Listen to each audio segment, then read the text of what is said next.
Let's talk about cattle, and two blokes who know it very well because they like to represent the Cattlemen's Association here in the NT is Ashley Manicaros, who is their former CEO, and Chris Knott, who is their current president. Lads, hello. Thanks, Lovely Paul. to see you. G'day, Paul. Hello.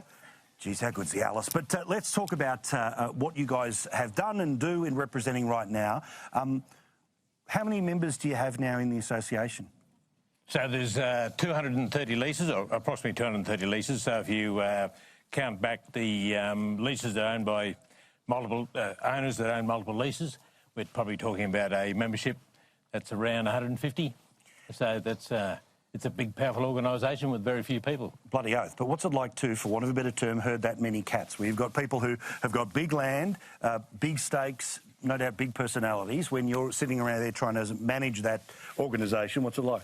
It's enjoyable because the industry itself is worth $1 billion, Paul. So 150 members, but it's $1 billion. We're also 40% of Australia's live export. And every year, 26 million Indonesians choose to eat beef annually.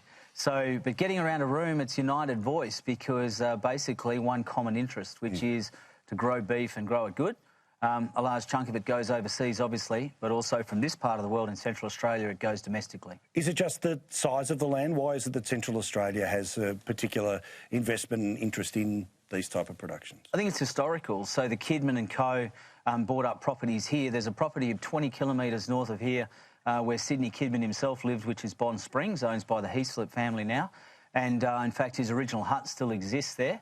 And it's an operational, functional cattle station. And they still service the community in the east. And so I think it's because of where it was from South Australia, and it became an historical place, and it led a lot of the early settlement in the Northern Territory. Chris, it feels like, because we know what had happened before, this industry dodged a bullet with the election result because there was a plan under the Labor Party about essentially a slow phase out of things like live exports, and we know what you went through a few years ago. Just how many people are actually caught up in this industry? We've heard about $1 billion, but how many people are in there as part of the cattle industry? So just with the cattle producers themselves, our membership, but then the flow-on effect is there's probably up to 10,000 jobs that are tied up with that industry. So you've got the agents, fuel companies, trucking companies, and all the support. So it's that industries thing with that.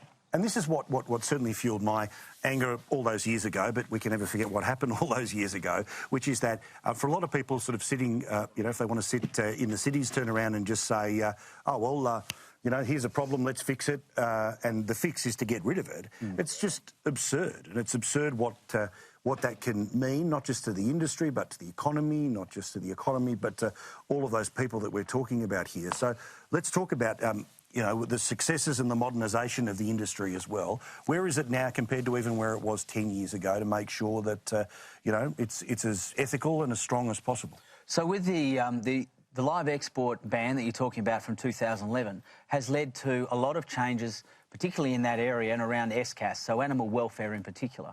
But one of the things about animal welfare, and from a producer's point of view, is that if you don't have healthy cattle, you don't have a product. So then feeding into that is the way that they manage the lands themselves. So at the moment, we've been in very dry, extreme climatic conditions here in Central Australia, but also in the Barkly region. We've destocked to within an inch of our lives. We've moved 500,000 head of cattle off the Barkly region since January this year. So it's all about land management and animal welfare.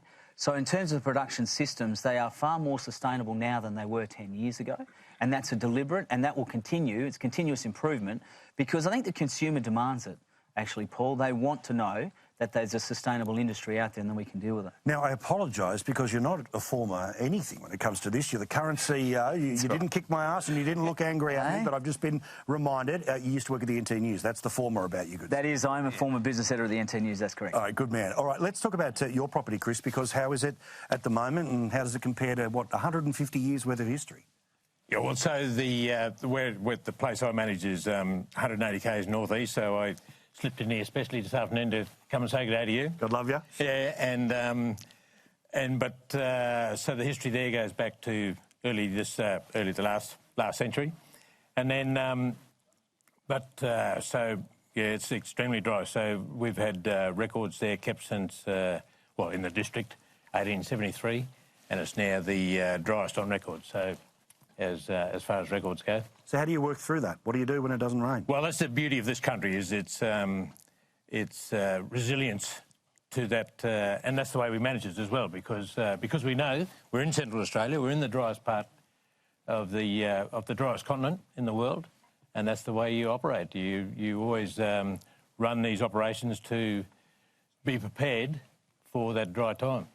Now, even though, to be fair, and anyone who saw me in the pool at the hotel last night would say that I look like something that you guys would probably farm, you've got a little present for me to say I'm part of the family. I like this. Yep. So on behalf of the NDCA, Paul, you can have yourself an NDCA cap. Thank you. There we go. I'm officially part. I'm signed in. I'm ready. Thank you, lads. Thanks, appreciate Paul. it. Keep kicking ass for Australia. Good on you, boys. Cheers. Really appreciate it. Give it up to the Cattlemen's Association, the great work that they do. All of the info will be up about that, and the industry that they represent will be up on our Facebook page.